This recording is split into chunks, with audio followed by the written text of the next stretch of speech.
Vui lòng tuân thủ các nguyên tắc mà YouTube đã đề ra trước khi xem nội dung video này. Tôi không khuyến khích hoặc tán thành bất kỳ sản phẩm, hành động hay hành vi nào được thể hiện trong video. Tất cả các video đều được thực hiện trong môi trường an toàn, chuyên nghiệp và có sự kiểm soát. Xin đừng cố gắng tái hiện lại bất kỳ hành động nào trong video. Tất cả hành động đều được thực hiện bởi chuyên gia. Ok, chào các con vợ đã quay trở lại với video về review hút thuốc lá của Beauty Bông Mai. Hôm nay chồng có một khách mời đặc biệt dành cho chương trình của chúng ta ngày hôm nay. Đầu khách mời ngày hôm nay đó chính là Mr. Lâm, một đặc công quân sự vừa mới ra xuất ngũ nha cái anh em. Nhân dịp đó thì cùng với cái series tiếp theo của Beauty là về review thuốc lá Việt Nam, thì đây là cái loại cho ngày hôm nay nha, Sài Gòn Mango. Chồng vừa đi tìm được ở gần nhà, thì hôm nay có thêm một khách mời đặc biệt nữa để làm một video đặc biệt luôn. Đầu má vừa mở ra thì khá là đẹp á, các con vợ có thể thấy. Đầu má từ mùi hương cho tới mùi thì chồng chưa nghe ra được cái mùi mango cho lắm, nhưng mà chồng thấy thì nó khá là đẹp, từ cái bao bì cho tới cái siêu luôn. Ok, cái này là thuốc bấm nha, cho nếu mà cái con vợ này chưa biết. Đây là cái điếu của nó, nhìn nó slim, nó thin mà nó khá là gọn gàng và sạch sẽ, đẹp đẽ. Nó là thuốc bấm nha, thuốc lá thơm nha các con vợ. Đây, điếu đầu tiên dành cho anh Lâm, Mr. Lâm. Cái này một bao thì có tầm 20 điếu, cho nên là cái con vợ hút rất là bon mồm, nhưng không có cần phải khiêm tốn lắm đâu. Đây.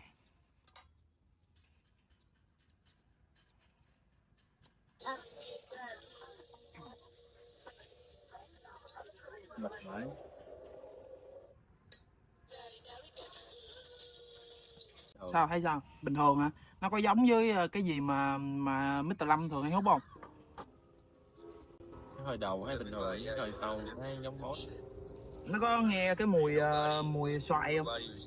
Có nghe mà nó kiểu không thơm miệng. Không thơm thôi đúng không? Nó không có đậm vị. Với lại nhẹ hơn bếp miếng. Cái mùi này á, thì hồi xưa mình có những cái tập trước á, mình có hút Raisin á, mình có hút cái Raisin mà Raisin cà phê cam thì phải. Thì cái cà phê cam nó lại đậm vị hơn cái loại này của Việt Nam, nhưng mà bản này của Việt Nam thì nó loại này nhẹ mà nó cũng không có gắt như boss. Có hơi mùi thôi, nó khá là nhẹ. cái này nhẹ hơn boss với vét nữa, với lại nó cũng không có bị dở bị sạch nữa. Với lại nó cũng như cái xương rơm lại nghiền. Xương rơm lại nhẹ. Mà cái này hút đồ cái kiểu thơm miệng chứ không có gì đó. Đâu thử đít một hơi cho các anh em xem coi nước không.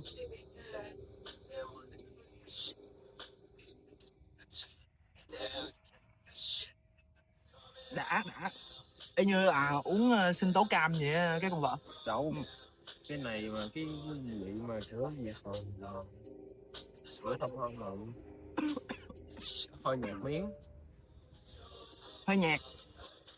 Nó là sinh tố xoài nha, mình nói nhầm. Nếu mà so sánh thì phải so sánh với cái thằng Forte Mango mà hôm bữa mình hút á.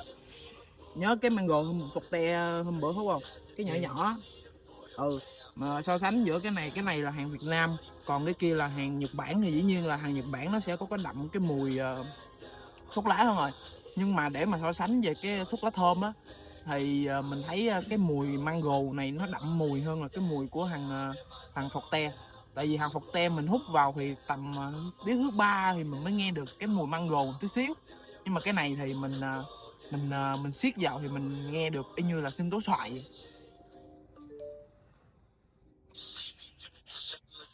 cái này đến hồi cuối nó mới đậm. Mà cái thuốc á, lúc mình mới xài á, mình gây tóc được khoảng tí á, để cho điếu thuốc nó kiểu Đó sau đi tóc nó nào. anh chàng này anh hiểu biết về thuốc lá có khi là hơn mình luôn á. gõ để cho mấy cái điếu vô cho đậm, chứ không là nó kiểu nhạt á, nó không có kiểu điếu thuốc nè lên là nó hụt vô miếng nè. Đâu nó chắc hơn thì cái vị nó sẽ đậm hơn nha cái con vợ. Chồng đang ngồi ở một cái quán cà phê nào đó ở bên California, rất là mát mẻ. Ở bên cái bên thì chồng có những chiếc du thuyền đang du ngoạn ở phía bên tay trái của chồng. Một hồi nữa nếu mà có con du thuyền là qua, chồng sẽ quay cho cái con vợ xem và thưởng thức. Ở đây nó rất là thoải mái,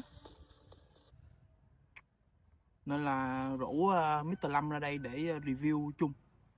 Nè, điếu hút mà nó chắc như vậy nè thì hút nó mới đậm từ đầu, chứ không là hút vô nó nhạt lắm. Thường trong lính có hút nhiều nên biết. Đồ ở trong lính là cái chỗ canteen là bán thuốc không ạ? Có bán thuốc, bán đồ ăn này gì đủ. Một gói là bao nhiêu? Một gói thường là bao nhiêu? Một gói hòa bình thường là 15.000. 15.000 ngoài thôi. Xin lỗi, những cái con vợ về yêu cầu về gói hòa bình mấy bữa nay nha. Nhưng mà tập hôm nay là tập đặc biệt dành cho Mr. Lâm, cho nên là chồng cũng muốn review một cái loại thuốc lá mới. Tập sau thì chồng sẽ review gói hòa bình kỹ lại cho cái con vợ sau nha. Tin giờ thử hút đây, thiếu đây. Thiếu là mới sóc xong rồi. Ok. Nó đậm hơn. Đây là điếu thuốc đầu tiên trong ngày chồng hút, cho nên là nó cũng hơi mắc nghẹn. Bây giờ đây sẽ là điếu thứ hai mà hai đứa cùng hút nè. Điếu thứ hai chắc là nó sẽ đậm vị hơn á. Hút hơi đầu nó bớt nhạt đi. Thường là điếu thứ mấy thì Mr. Lâm mới bị say nicotine. Nó kiểu như hòa bình á. Hòa bình thứ hai say luôn rồi. Hòa bình cái thứ hai là say. Còn cái điếu này thì điếu thứ hai thì cảm thấy như này, nó có thấm không? Nó có chút thấm gì chưa? Chưa, cái này thì nó nhẹ mà. Hút kiểu cho thơm miệng kia thôi, nó không có vị như hòa bình này kia, có mùi nó gắt hay tay ngửi hay tay biết. Còn cái này ta ngửi thấy kiểu như mình ăn xì gôm này kia đó, có vị thơm. Mr. Lâm nói kiểu như là những cái này sẽ thích hợp để các bạn đi chơi với các bạn nữ, các buddy đồ á. Thì khi mà hôn nhau thì sẽ rất là thơm miệng. Đó là ý của Mr. Lâm.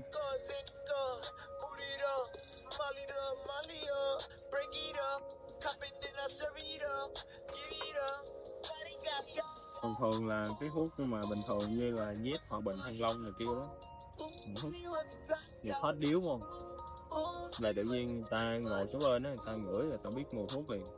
Thì cái này hút hồi sâu người ta biết là bao nhiêu mà sâu cái mùi sâu và thơm như vậy này kia. Đâu má ăn xì gôm vậy á. Mình có thấy nhiều đánh giá về cái loại Sài Gòn này nè. Nó có loại đào nữa, có một số loại vị khác nữa mà mình hôm đó mình không có mua. Nhưng mà nhiều người ta không có thích, tại vì người ta hút cái loại Raisen nữa. Raisen hút thuốc lá thơm của bên Hàn Quốc á, nhiều người ta thích cái mùi đó rồi, nên là khi mà quay về Việt Nam hút á, thì nhiều người ta không cảm thấy không hợp. Nhưng mà theo như cảm nhận của chồng á, với lại cảm nhận của Mr. Lâm á, thì mỗi cái thuốc lá nó đều có một cái hương vị khác nhau, và cái loại này nó cũng không có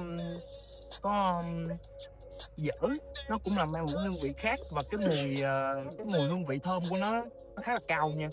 Mình cảm thấy mình khá là thích cái này. Với lại so về giá thị trường á, thì Raisen một bao thì tầm 35.000 tới 40.000 lận, đúng không các con vợ? Nhưng mà cái này thì tầm có 17 tới 20.000. Chồng mua có 20.000 một bao à. Nó khá là good deal á, deal hời á.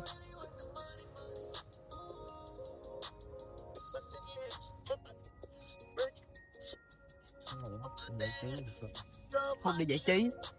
Thuốc lá nào mà hút để làm gì? Cái này kiểu thêm miệng kia thôi chứ không có gì hết. Nó độc hại.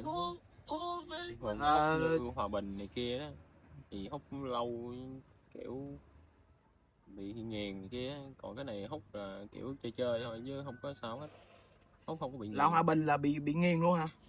Hút thuốc lá bình thường coi như dễ bị, coi như So hút sánh giữa những cái loại thuốc lá Việt Nam ở thời điểm hiện tại thì là Mr. Lâm thích Hòa Bình nhất hả? Z hay là nói chung hút nào cũng hút, hero này kia hút hết rồi. hút hết rồi, nhưng mà cái loại nào Mr. Lâm thích nhất? Như loại này đó, loại này cũng nhẹ á, Là thuốc nó lá không thơm. bị cắt, với lại cái này hút mà một lần coi như ăn mấy hơi cũng được, nó không có bị say này kia. Đồ má hôm nay ngồi với Mr. Lâm giải thích rất là kỹ về thuốc lá nha. Đây cho cái con vợ này, đây là chiếc du thuyền đầu tiên đi ngang qua. Cái con vợ có thấy không? Đồ má ngồi ngắm du thuyền, hút thuốc lá, uống một ít cà phê đã.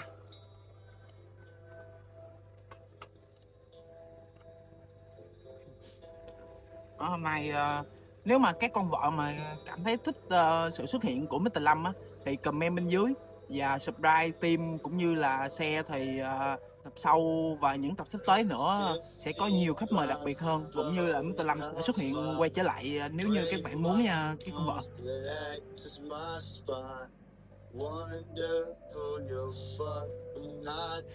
Đối với cơ địa của chồng á, thì chồng là một người rất là dễ thấm nicotine, tại vì chồng hút thường tầm tới cái điếu thứ hai là chồng đã bị say nicotine rồi. Thì cái loại Sài Gòn này thì chồng thấy nó ngấm khá là lâu, cho nên là chồng có thể gọi là dung hòa được cái nicotine trong người á, chồng không có cảm bị say cho lắm, cho nên là chồng thấy cũng khá là. Cái này uống Nếu như đánh giá thì Mr. Lâm sẽ đánh giá cái bao này bao nhiêu điểm trên 10? 9/10. Đồ nó một con số khá là to. 9/10 cho một loại mặt hàng ở Việt Nam. du khách nước ngoài.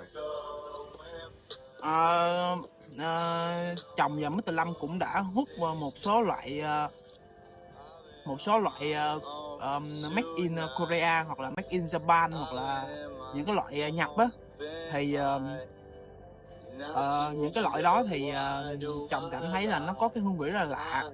Nhưng mà nếu mà về Việt Nam mình thì cũng không thể nào mà mình đánh giá thấp cái thị trường Việt Nam về thuốc lá được các bạn, tại vì nó cũng có những cái loại ngon như này mà bây giờ mình mới xuất hiện. Ngon thôi. Với lại Độ nó mua 1 được 2 có đã. với lại không nghe mùi thuốc. Không nghe mùi thuốc luôn, Độ chỉ nghe mùi xoài thôi mà các bạn.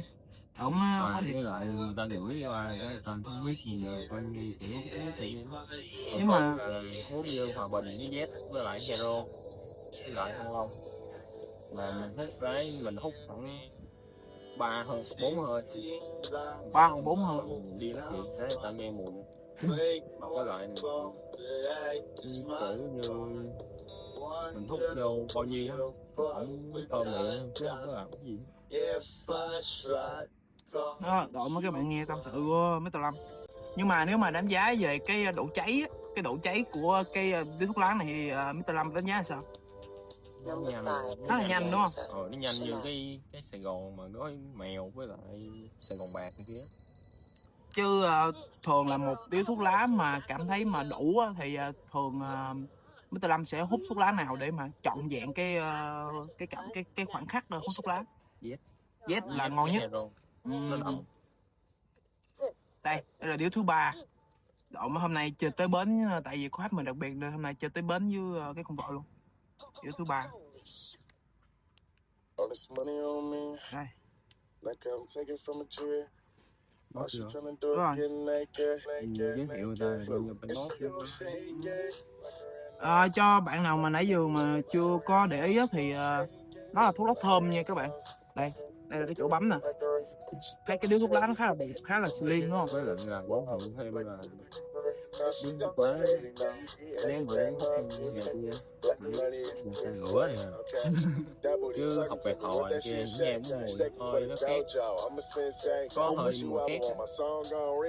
Thuốc lá ngon cũng tùy thuộc vào cái hộp quẹt chứ bạn, không phải là cứ thuốc lá Học thôi quẹt là lửa chứ học quẹt họ là nó kiểu như nó cháy này kia á. hôm nay mình cũng đem theo cái hộp quẹt lửa này. Quẹt giúp bô đi kia á. Đồ nó giết bô là dành cho những cái hàng thượng hạng như là cigar đồ đậm hút sẽ rất là bon ngon. Còn coi như giúp bô kia quẹt nó sang luôn. Đậm hút thuốc lá không phải là có cái phong cách riêng của hút thuốc lá các bạn, chứ không phải là cứ mua một cái bao thuốc là bạn có thể hút được đâu. Nhưng mà nói đi thì cũng phải nói lại, thuốc lá rất là độc hại nha, cho nên những con vợ nào mà chưa từng hút thuốc lá hoặc là chỉ xem để cho vui thôi là nghiêm cấm đụng tới hút thuốc lá dưới mọi hình thức. Còn những anh em nào mà đã hút thuốc lá rồi hoặc là đang ngồi hút thuốc lá thì đây là cái video về khoảnh khắc ngồi hút thuốc lá, chia sẻ không khoảng thời gian hút thuốc lá với cái con vợ thôi. Ok, vậy thôi.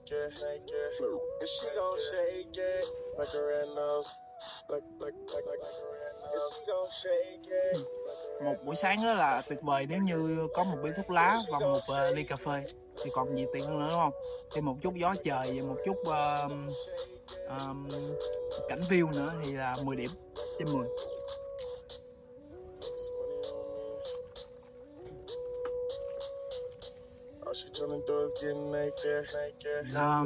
Lúc trước hút thì còn đâu biết cái loại này đâu. Tại ông giới thiệu nên tôi biết á. Độm ở đây cũng là lần đầu tiên mà Mr. Lâm hút những cái loại thuốc thuốc lá thơm của thị trường Việt Nam như này nha các bạn. Nhưng mà ảnh hút thì Độm ảnh ghiền rồi, Độm bây giờ ảnh thích lắm rồi. Ảnh chắc là ảnh sẽ giảm bớt lại mua Hòa Bình và mua những cái loại như này á.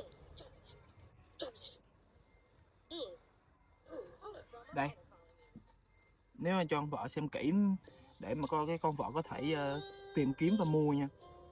Chồng nghĩ nó cũng không có hiếm lắm đâu, nó cũng bán khá là rộng rãi á, tùy vào các chỗ mà đại lý mà cái con vợ đi tìm thôi, tìm đi hỏi một xíu là sẽ ra. Bao bì khá là đẹp, nhỏ gọn, dễ mang đi, không có gì để chơi. Nếu như mà chồng đánh giá thì chồng sẽ đánh giá cho cái con này là 8,5 trên 10. Tại vì cái lý do là tại vì nó cháy quá nhanh thôi, nó không có đủ cái khoảng thời gian để hút cho trọn vẹn được một cái Mới không có xíu rồi còn nhiều đây. Không trọn vẹn được cái khoảnh khắc mà hút thuốc lá với anh em. Tại vì cứ ngồi hút nó rất là bon mồm.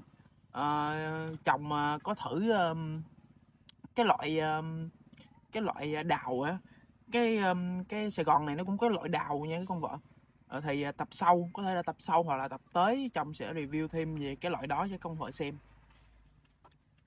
trong series thuốc lá Việt Nam.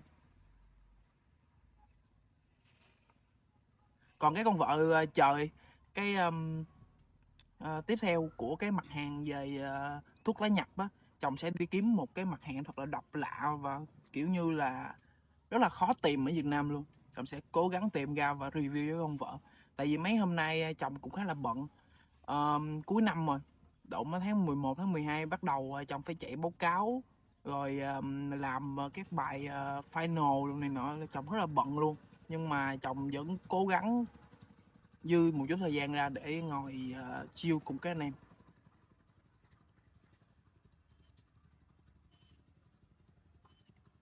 Độm á, ngồi nói chuyện 1-2 câu nó đã sắp cháy hết rồi. Thì cái buổi review hút thuốc lá ngày hôm nay là chủ yếu là muốn chia sẻ góc nhìn về hút thuốc lá của chồng với lại Mr. Lâm ngồi ở đây. Tại vì Mr. Lâm cũng là một chiến sĩ đặc công ở trong khu quân sự, đã hút trải qua rất là nhiều loại thuốc lá rồi, đúng không? Độm hút thì Độm phải nhiều người ta có góc nhìn khác nhau, không có người nào thấp người nào cao hết đó. Quan trọng là cái trải nghiệm.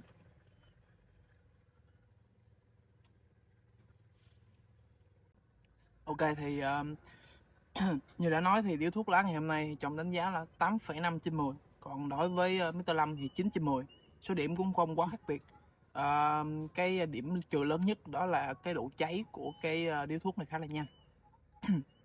Thì các bạn nào có thể thích thì có thể tìm kiếm và mua. Thì video ngày hôm nay chỉ như thế thôi. Các con vợ hãy chờ và đón xem những cái tập tiếp theo về những cái loại thuốc lá mới mẻ và độc lạ hơn nha.